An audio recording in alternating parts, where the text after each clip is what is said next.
এক কৃষকের একটা মালটানা বৃদ্ধ গাধা ছিল। সেই গাধাটা একদিন একটা মৃত কুয়ায় পড়ে গেল। কৃষক ভাবল, কুয়াটাও মৃত, পানি ওঠে না, আর এই গাধাও বয়স্ক হয়ে গেছে। এটাকে টেনে নিচে থেকে তুলতে যতটা খরচ, তার চেয়ে এটাকে পুঁতে ফেলাই ভালো। নতুন একটা গাধা কিনে নিব। যেই ভাবা সেই কাজ। সে যেটা করল, একের পর এক মাটি ফেলতে লাগল। কারণ ভিতরে যদি গাধাটা মরে পচে যায়, গন্ধ ছড়াবে।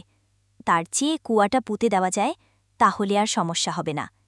গাধাটা কি করল, উপর থেকে মাটির চাঙড় পড়ছে, সে গা ঝাড়া দিয়ে নিচে ফেলতে লাগল।